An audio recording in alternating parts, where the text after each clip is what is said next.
Hey, let's talk about some best practices, generally speaking, when you're putting together offers for properties with your buyers. So best practices is first and foremost, get a copy or a picture of your buyer's driver's license or state issued ID. If you're working with somebody who's foreign and buying a property here, a picture of their passport, any kind of documentation like their clear card, something along those lines. You want to make sure that their full legal name is on the contract because that's how they're going to take title. It's got to match their driver's license, their government issued card that has their full legal name on it.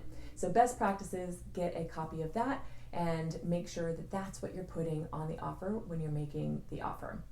For inspection periods, generally speaking, it's usually about 10 days. If you need to be really competitive, you can shave that down to 7 days, 5 days, 3 days. But I would encourage you, don't miss out on having inspections done. Even if the home is just a couple of years old, you want to make sure that you're doing the best possible job for your buyers and protecting them and their interests. And you don't want to advise them to save a couple $100 that could potentially cost them thousands of dollars. I had recently worked with somebody who bought a 1-year-old home, and a year after purchase, the septic system had to get replaced, and it's still not working properly, and the next door neighbors are just having a fit because of the smell, and it's unsanitary. So that may have come up if he didn't skip an inspection, so it's just that important. Make sure that all parties that are going to be on title are also listed on the contract. So when you're working with your buyers, ask them if there's anybody else that's going to be on ownership with them. Make sure you're talking with the loan officer about who's going to be on the contract and on title as well. I'll give you an example. I'm working with somebody right now who has a non-occupying cosigner. So basically they're just using their income and credit for approval on the loan. They're not going to be listed on the mortgage, nor are they going to be listed on title. But the title company has to know that they exist because they still have to sign some documents. So we want to make sure they're present at the closing. A good practice is also when you're speaking with the loan officer, how much time do they need for the closing? If it's a condo, you might want to give it a little extra time towards the closing date because the condo process with the condo questionnaire often takes some of those property managers weeks to complete. If it's a really unusual property, are we going to have to get a second appraisal, or is the appraiser going to need some additional time to put that content together? Because if they're not any recently sold comparable homes, they have to do a really great job of building out that value a different way. So they may need some extra time there as well. You'll want to find out if there's any specific inspections that are required.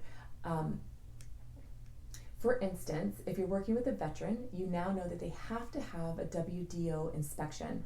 And you should know that if they are working with a property or the property you're going to write an offer on has well water for its drinking source, you'll likely need to have some time built in for the well water inspection, which can take several weeks. So ask the loan officer if there's anything special or different that you need to know there.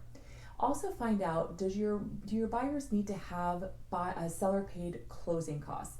I know a lot of times, especially with working with first-time home buyers, they might have the down payment, but they don't have the closing costs. Or they might have down payment assistance that helps with that down payment amount, but they don't have enough to actually pay all of the closing costs. So find out those requirements and make sure you write that in with your initial offer.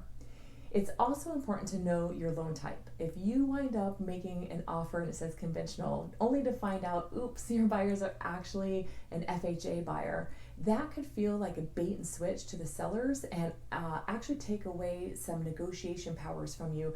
If you need to go and negotiate for, something wrong with the inspections, you need something repaired, replaced, or some money for your buyers to do that, you actually wind up losing some of your power there if that's the case. So be really clear on what kind of loan type and on your date of closing, how many days of inspection. The other thing I want to point out is the dollar amount for your escrow money deposit. Make sure that your buyer has that money readily available. I've worked with buyers where they were taking money from their 401k for their down payment, and that can take days, if not weeks, for that to come to them. they would be outside of their 3-day requirement on that contingency for that EMD money to get sent over to the title company or the law office in which you're closing. And if that's the case, they'll be out of contract and miss that contingency. So make sure that you are in conversation with your buyers. Hey, we're going to put $2,000 down. Explain to them what an EMD is, when it's required. Do you have this money ready to go that you can get it to the title company the day of or after we get our offer accepted? I've also seen where if people are using a down payment assistance program, that if they put down greater than what they actually need to, that they can't actually get that money back. So it's really important if you're working with one of the down payment assistance programs to get clarity on that with your loan officer partner. And if that's the case, see if you can get away with as minimal on the escrow money deposit as possible. $500, $1,000, something along the lines of that. I just had this experience happen with a veteran where it's 100% financing. The sellers were going to pay the closing costs, but the agent wrote it up where there was a $2,000 escrow deposit, and we weren't able to get that $2,000 back for the buyer because he was actually taking advantage of a down payment assistance program just to reduce the loan amount, and it reduced his upfront funding fee. So it was really advantageous for him, but had we had that conversation ahead of time, I learned the hard way, which is why I'm passing it along to you. Hey, put minimal down the EMD on this one for this purpose. So it's just something I'd like for you to know. Make sure that there's enough time in the loan approval portion of the offer in that contract to protect your buyers with financing. You're going to want to have that as long out as possible. In the state of Florida, we don't have actual loan commitment until two things happen. We have underwriting approval and the appraisal is in. It takes both of those to have actual loan commitment.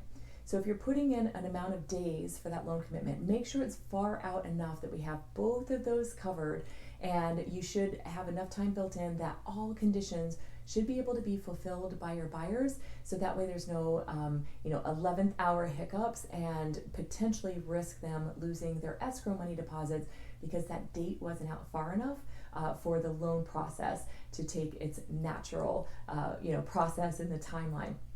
I also think it's really good practice, but it's not necessary. Ask for a home warranty. A lot of times that's one of the things that the listing agent and seller kind of skips over when they're reviewing the terms of the offer.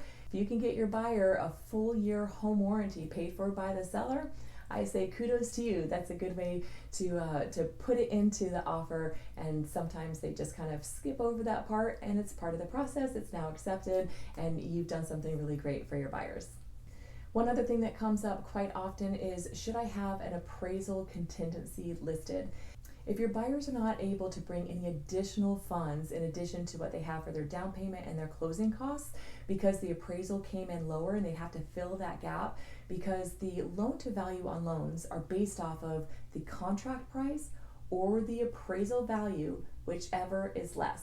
So if you're in contract for $300,000, but the appraisal came in at $295,000, if there's no wiggle room to change that loan to value on the loan, your buyer may be on the hook to come up with the extra $5,000. So if they don't have that available, and you've explained this to them and had your loan officer partner explain this to them, if that's not going to work well for them, put in an appraisal contingency so that way they do get their escrow monies back should it not appraise.